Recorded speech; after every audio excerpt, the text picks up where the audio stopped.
Welcome back, everybody, to this week's RevOps Podcast. I'm Alastair, Woolcock, Chief Strategy and Revenue Officer. Joining me, co-host Howard Brown, CEO and founder of all things revenue science of the company. And today our special guest, Dana Therrien, who's Vice President at Anaplan in the Chief Revenue Officer practice. Now, Dana, we were last episode having a fantastic conversation around sports and running technologies. And again, congratulations on your marathon win. I think you might be the first person I've ever met that's actually won a marathon. Well, I feel kind of bad saying I won. Let's caveat with saying it was 15 people. Hey, a win's a win. That's all that matters, right? Now, we did leave off the last discussion, I won't say on a contentious topic, but I think on one that's worth double clicking on. And you said this fascinating statement drawing on your experience from years ago in the military of the idea that we never leave a soldier behind. You always develop what you have because you're given what you have, and you got to build people into be the experts you need to win a battle. And the same should go for sales. How do we not let salespeople fail? Because the churn and burn mentality in sales is a very real thing, right? You cut the bottom 20%. Jimmy Pattison, famous billionaire entrepreneur, was synonymous with the whole idea that every month, you get rid of the bottom 20%, bring in the new cohort, let the best survive, let the best build up.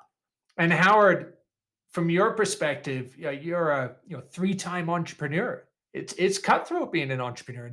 Building companies isn't easy, but you're also a clinical psychologist. And you know that the importance of bringing people out together and bringing us together and driving that collaboration is key. So I'm going to pose to you both this simple question that who's right? Jimmy Pattison, multi-billionaire, entrepreneur, built many companies, cut the bottom 20% all the time? Or Dana, is it the military approach that's right? Don't leave anyone behind. Well, Howard, I'm interested in what you have to say. I mean, clinical psychologist, I can't compete with that education. I'm speaking from my experience. And of course, there's a couple individuals in that organization that are just not going to make it. So it's not like you can't hold on to 100% of the people, but you have to give them the opportunity to try to prove what they're worth and help them get to that point. And then they decide whether they can do it or not. Mm-hmm. But Howard, I'm curious what your thoughts are. Yeah, I believe that it's critical that people understand what their strengths and what their weaknesses are, and that they want to work on those areas of opportunity, right? They want to grow. And if you have people who are willing to invest in themselves and are willing to push themselves, then I think it's dependent on us as leaders to nurture that human being, to try and find ways to help them grow into what they can be. But as we were talking about at the break, it really is individual, right? Each individual has something that motivates them, whether it's they want that nice car, they want a house, they want to get their kids to college, whatever it may be that motivates them. Understanding that motivation, I think, is critical, because when times do get tough, it's important to remind them or ask them, is that still what's motivating you? Yeah. Because if it's not, that's okay too. Let's discuss that. Or if those goals aren't your goals anymore, fine. But I think investing in individual relationships between sales leaders and the reps or the individuals that they're responsible for developing or coaching is critical. And I think if you think about sales today, it really is about relationship building. It's really about trust. It's really about an exchange of value. That is what's critical. If your sales reps are not developing relationships with your prospects or customers, chances are you're going to fall apart. Your company is not going to excel, and you probably won't be successful. So what we're really talking about is, how do we help individuals grow relationships? How do we help them build trust and value and bring that to their prospects and their customers? I think what people are lacking is feedback. Like they often don't know whether what they're doing right now is working or not, especially when you're talking about longer sales cycles and bigger investments in relationships. So I use the fitness technology as an example in the last episode, because I can see today whether or not I achieved my short-term goal. Like I did what I was supposed to do today, and I know if I continue to do that every day, I'm going to see the big term goal, the long-term goal at some point in time. And I just think people are they're so reluctant to give feedback now. Like they're so hyper polite to one another. They're afraid to have hard conversations with one another. You know, when I was in the military, if you needed a haircut, someone just walked in, "Hey, your hair's too long. Go get a haircut." There were no feelings about it, and maybe we don't all need to live in a society like that, but we've gone too far the other way, where we're so hypersensitive about one another's feelings that we're hurting each other by not giving each other that type of feedback, I think. It's a great point, and I think that we're all thirsty for, at some level, for improvement, and feedback is an important part of it, right? If you're off track, somebody should reach out and say, "Hey, you're off track here." If you're doing well, a nice pat on the back feels really good, right? Like Yeah, those are basic human needs. We're all looking for direction and connection. What I love about today's technologies is that it can also provide opportunity for that feedback. So if a conversation is going awry, technologies can notify the managers and the rep that, hey, things are going off track here. Sentiment analysis, right? The ability to actually understand if the email you're sending and the response you're getting back is off, technology can help with that. yeah, Like there is amazing technologies today that can actually tell you whether or not what you're doing is working or not. So, yes, human to human is absolutely the way to start to develop and approach human connection and development. But we also have technologies that help that scale, right? Your application, your Garmin can tell you if you're off track and remind you to get back on track. Technologies can do that as well. And so that's what I think in terms of sales technologies, revenue technology, they have to take all of this data and assess sort of what is going on in the relationship. What is going on with that individual rep? And can we help guide them or nudge them to a better outcome? Not removing human intervention or human connection, but providing technology that allows the manager to say, hey, this rep seems like he's off. It's time to provide some feedback here. It's really interesting when you think about what you're both saying there, because I remember during the pandemic when I referenced back to my Gartner days, and we were looking at engagement, employee engagement. And one of the things we saw there was that, and Dana, you kind of hit on this, saying we've gone a little soft on giving advice around results, or saying, go cut your hair. Goals these days are very ambiguous because you don't want to upset anyone. We don't have a clear definition there. And to Howard's point, we've actually abdicated the responsibility to technologies now. We've actually used sales technologies to go in and say, here's a task you did or didn't do. Here's a thing that needs to happen next. Or we're buying technologies to automate the thing because we frankly are not prepared to have the hard, direct conversation. Now, I'm all for the technologies helping do that as it helps scale, but people also perform a lot better when you give them a goal and you celebrate the success, and also you call the ball when they don't hit it. And continue down the Garmin analogy or the Stride analogy or any of these fitness technologies, right? We sit there and go, could you imagine a fitness technology? It was like, Dana, yeah, you're doing great. And you're like, yeah, but I know I actually didn't go running this week. yeah, Oh, but it's okay. Maybe next week, could you maybe try something a little bit better? I'm not going to tell you what, yeah, but just keep at it, Dana, because I don't want to upset you. I hope you will get out there and give her a run today, right? yeah. That would be a useless technology, and it's a useless management style. It's the directness of it. And then if you're going to abdicate it, at least pick a technology that's either going to automate or a technology that's going to drive the exact engagement and when. Yeah, so there's a nuance between the technology and the individual manager who's using the technology to help that person become a better salesperson. I had a conversation with a data scientist years ago when we started to ask whether or not the technology would just take over for the human and they would take the decision making authority away from them completely. If you imagine this, you have a sales rep, they have all these opportunities and they've been scored to the nth degree by the AI, and go after this one, but don't go after that one. And they're just following that constantly. But they know in their gut that if they went after this one, they're probably going to win. But the technology is telling them not to do it. What do you do in that case? Do they go after it, or do they follow the tech and say no? And I had that conversation, and the response from this guy, PhD mathematics, he says, never underestimate the power of the human spirit. And that really stuck with me because I saw an example of it a couple of months later where my neighbor's father, he was diagnosed with pancreatic cancer, really sad. And the doctor gave him 2 months to live, but his daughter was pregnant, and she was not due for another 6 months. And Scotty stuck it out for 6 months. He saw the birth of that child, and then he wanted to see the first birthday. It became all about the first birthday. He stuck it out for another year. Wow. I saw him a couple of months later. He helped musicians.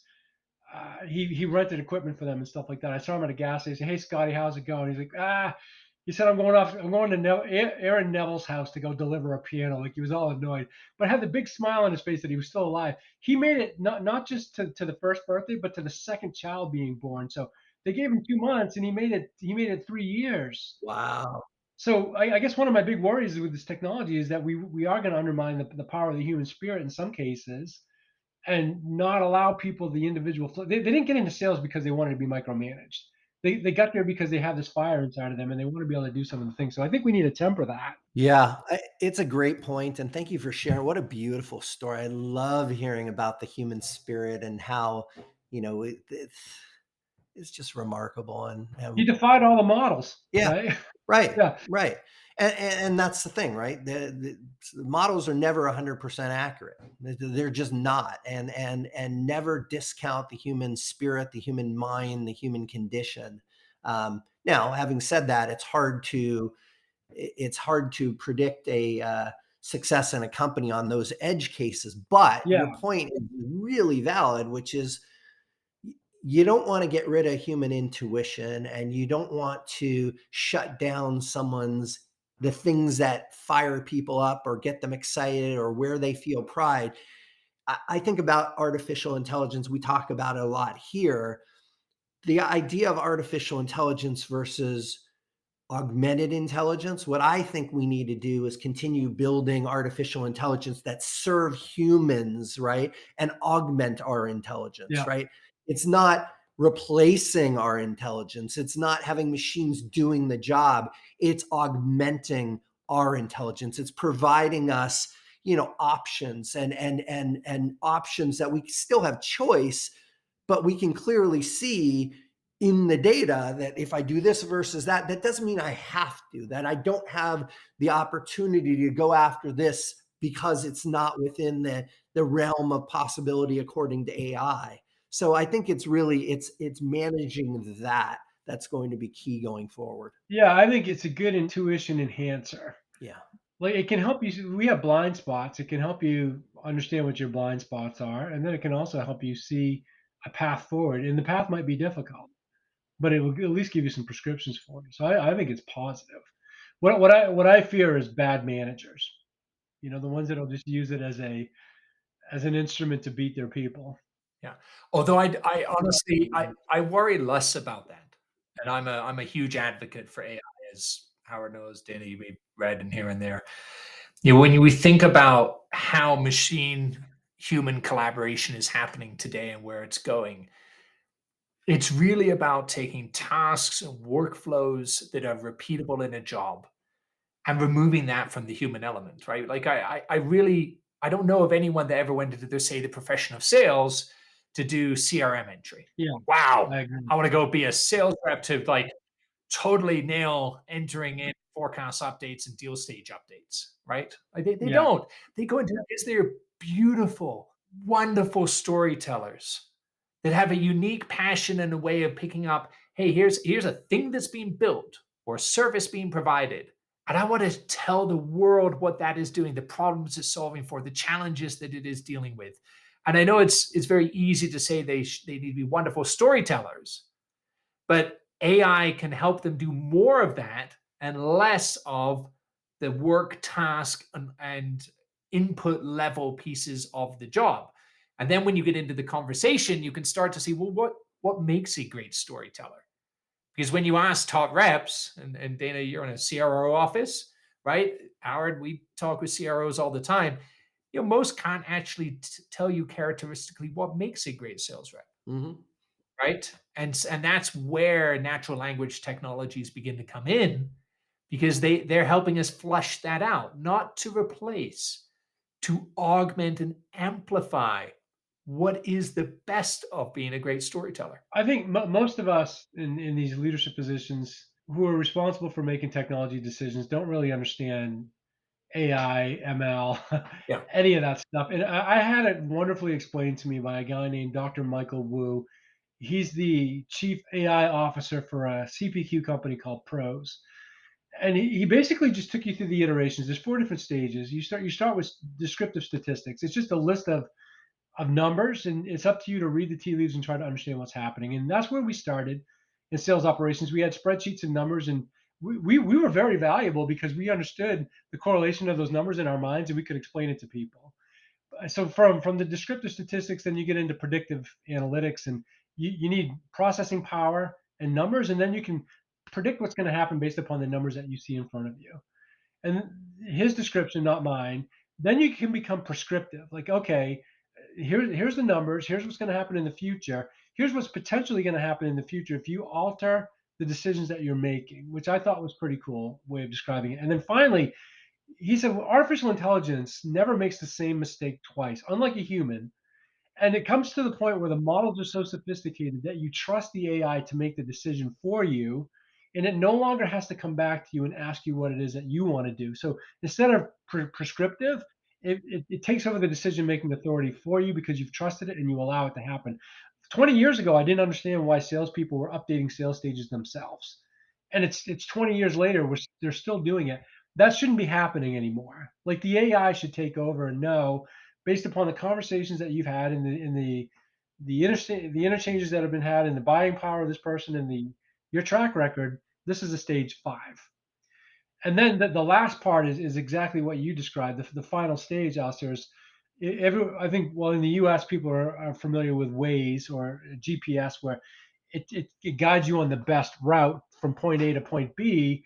And he said, instead of the machine telling you to take a left or take a right, it becomes a self-driving car, and it just takes you out of the equation, and you can sit in the back seat and do whatever you want to do while it's doing it for you. And that's the real benefit. Like you said, it's taking over the administrative tasks that are just boring and mundane, and it's giving the salesperson the opportunity to work on those higher value activities, the ones that are going to help grow the business and close deals.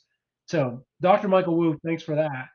And I think it's a great description of it, the layman's description. Yeah, and I would just add to it that there's a lot of AI out there. It's pointing AI at the right things, right? It's pointing it at the things that remove the creativity, the humanness, because they're task oriented, because they get in the way of our relationship building, our connection with other people, which deliver value, right? Michael Wu's example of Waze, right? Like Waze is great. And to his point, like Waze then connected to self-driving automobiles. But as a avid Waze user, I can tell you that I've been on a freeway and it's had me get off the freeway and driven me through, or suggested I've gone through neighborhoods where I probably should not be. So, that intuition, like we're not there yet. Let's not delude ourselves to believing that the technology is there. There's still massive data sets that need to be analyzed. There's human intuition. There's all of these things. So we can solve a lot, I agree. but let's not think it's there yet and can solve it all. AI is logical. I don't know if it will ever be wise. It's not wise to drive through that neighborhood at that time of night. And I don't know that I mean, maybe you can feed an algorithm, but it's still not going to have that discretion and that experience. I agree, but I'm going to be deliberately argumentative here. Okay. And Howard, I'm trying to recall the exact number here, but when you look at parenting statistics, and I have 3 children, parents' abilities to I detect a lie or use their intuition around what somebody should do is proven time and time again to be woefully inaccurate. Humans are actually pretty darn terrible at judging and applying what we're talking about here, intuition and gut calls. Yeah. We're generally wrong. We generally make the wrong decision. We generally are terrible at both inductive and correlating reasoning models and all of these things, right? And you just insert analogy after analogy and go, we can't detect lying, we can't detect truths, we can't actually make good calls on where to drive and how to drive, right? As evidence, beyond the parenting statistics, where I think it's parents are off something 80, 90% of the time. It's a massive amount. Driving to the point of the analogy there, you know, humans are the cause of why driving is so dangerous and their accidents are so high. Self-driving vehicles can drop accident rates by 3, 4, 5%, which is real world GDP impact that you're talking hundreds of billions of dollars in economies like America. Yeah. So like I want to believe that trusting the human is the right thing to do. But where's the evidence to support it apart from our legacy view of how people are versus the AI models that are woefully better? Well, let me argue back. Sorry, I'm going to jump on this one because we were all kids at one point, and I'm sure some of us lied to our parents, right?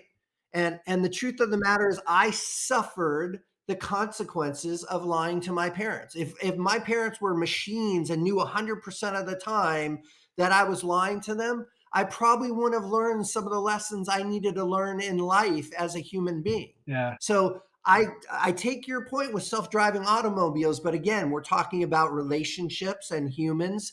And I think where it's helpful is absolutely guiding us and making suggestions. But why do I need a parent if a machine can tell me 100% of the time how to raise my kid or when my kid is lying? Yeah. So I'm going to be argumentative as well. What do you got, Dana? It was a lot easier to lie to my mom than it was to my aunt. Because she would call bullshit, and my mom had a blind spot, right? So maybe parents have a natural blind spot for their kids. But it went back to what you said, Howard. It augments your intuition. It doesn't replace your intuition. And if parents could use some unbiased, objective advice from time to time when it comes to dealing with their own kids, I know that I've got soft spots for my nieces and nephews. I don't have kids, but I know what that's like. So I could use some help. I could use an honest broker occasionally to tell me because I can't see it. And I'm going to drive this back to the revenue piece here Yeah. to counter my own statement of this. Well, like AI, I do think is absolutely where the convergence of that around workflows, task, and supplementing humans is key. And even already today, I know we said, look, AI is very advanced. It's not all there, but a lot of it is.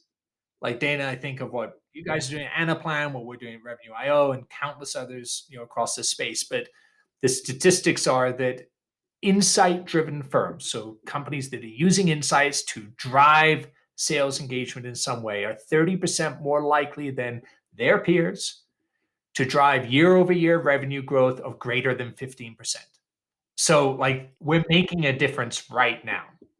We're talking a big future of AI augmented and all of that, which is great. But the reality is, when you think of engagement support, we think of next best action, we think of the taking away the CRM difficulties or the forecasting difficulties, Dana, all of those things.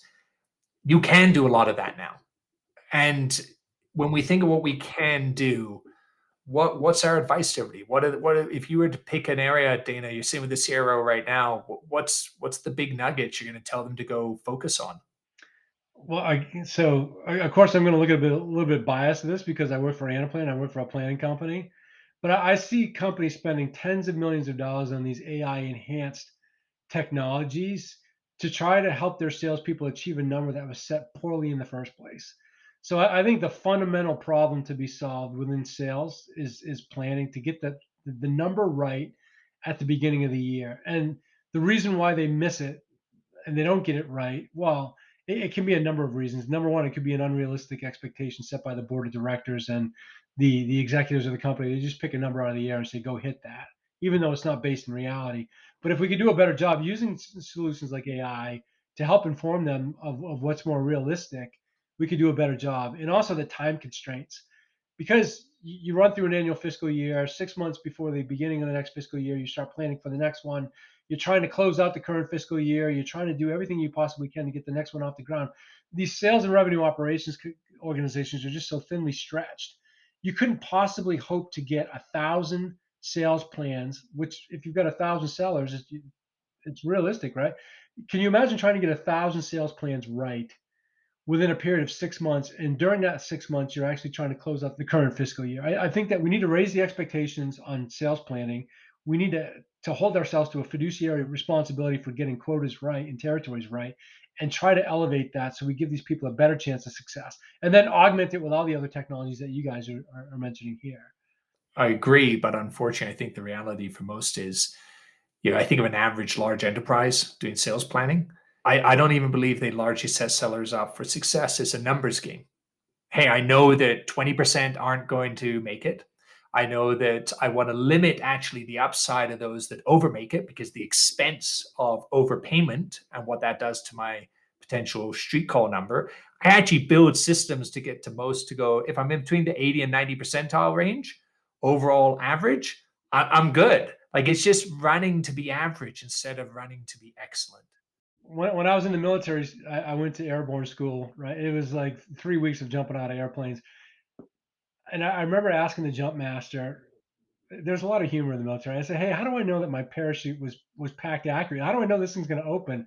He said, well, the quality control is that all these parachute packers, every couple of days, the jump master walks into the shack and tells them to grab one of the chutes they just packed, get in an airplane, you're going to go jump with it.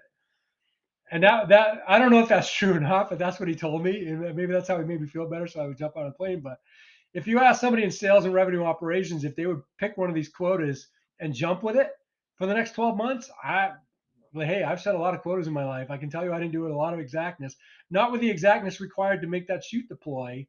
That's the level of standard that we should be holding ourselves to. Like, you should be able to trust your life with that quota in that territory that you just set for that person. And we know we have the technology. Anaplan is one of the technologies that can help you do it. We've got the technology to help you do a much better job, but we still let ourselves off the hook. We're still okay with, we got it roughly right. And at some point in time, we can't do that anymore, especially this great resignation is real. And you're not losing your worst employees, you're losing your best employees. And most of the time you're losing them because they just feel like they've been lied to, like they've been set up for failure. And Howard, I think roughly right isn't good enough in any circumstance, but especially when it comes to sales. At the end of the day, even if we're roughly right as a company, that still means we're largely wrong for some. It's not good enough on a forecast. Roughly right doesn't cut it on a forecast. Nope. And it shouldn't cut it on a plan. No, and if we're honest, it shouldn't cut it on people. No. Right? Like, shouldn't we be the best we can be for every single person that we can? Right? Like, I did use your parachute analogy. I used to skydive years ago. I'm not sure I would have gone with, well, I think we're pretty close. I think I'm roughly right on my chute. Like, yeah, good enough. And you know what? If 80% of us make it, we're out. That's good. Or even, hey, like 99 out of 100 times, this thing opens. I get the risk is a little bit different, right? I don't want to be the 1%, that's for sure. That's right. So Howard, this is a human game at the end of the day. How do we bring this back to unleashing human potential? Yeah, unlocking human potential with technology, right? Like, how do we study what human beings do well, what works, what doesn't for that individual, and help prescribe things that benefit them? And that's what technology does today. Some of the best technologies take all of the information, not just as the organization, but contextual to what has worked for that rep before in similar situations, and prescribes that, uses all the data as we've been talking about, but to help in that situation. Again, companies that invest in technology and deliver guidance in the moments that matter outperform those that don't. So focus on helping your reps improve, helping them feel like they have a true advocate in the organization that they work for, or to Dana's point, they'll leave. So we have to invest in human performance, helping our reps achieve those numbers and exceed them. Because quota isn't the end line, right? You hit it and you've achieved. No, it's just the beginning. You run that marathon, you want to keep getting better. You want to keep improving, right? So let's not just set a quota for our reps that they can hit. Let's also set something and set them up to blow it out so that they can make a lot of money, that they can continue growing. That's what I'm super excited about. Well, Howard, I never talked to you before this podcast, but I'm really excited to hear that there's somebody with a clinical psychology background that's out there founding sales technology companies and thinking about this from a human aspect.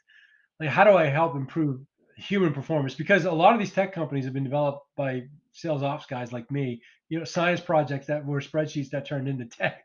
And they weren't really thinking, they were thinking about how to make the numbers easier to analyze for themselves, but not thinking about how to enable reps to do a better job and to perform better and to reach their own peak performance. So it's great. I'm really, really excited about that. Thank you. I really appreciate that. Dana, Howard, unfortunately, we are out of time for today. Dana, I think I say without question, be wonderful to have you back and we could dive into a couple of things I've wanted to explore, i.e. a future where it's quota less. Wow. And how do we actually build systems where there is actually maybe a world where CRM is a 1-to-1 ratio instead of a 1-to-4 or 1-to-6 ratio to hit our numbers. Yeah. So, with your background, the expertise over at Anaplan, things like that, perhaps we can have that discussion at some point and pull a few threads. But if nothing else, thanks for all the great stories, the inspiration for us to go out and run. And maybe we'll come compete up in Maine and go do a marathon up there at some point with you. I'd love to see you guys come up. Awesome. Thank you so much. Really appreciate it. For the audience, please do remember to like and subscribe. We always appreciate it. And don't forget to phone in with your questions. We are live now and have done a couple episodes of live audience questions as well. You can reach us at 323-540-4777. That's 323-540-4777. And on behalf of Dana, Howard, myself, have yourself a wonderful day. Thank you.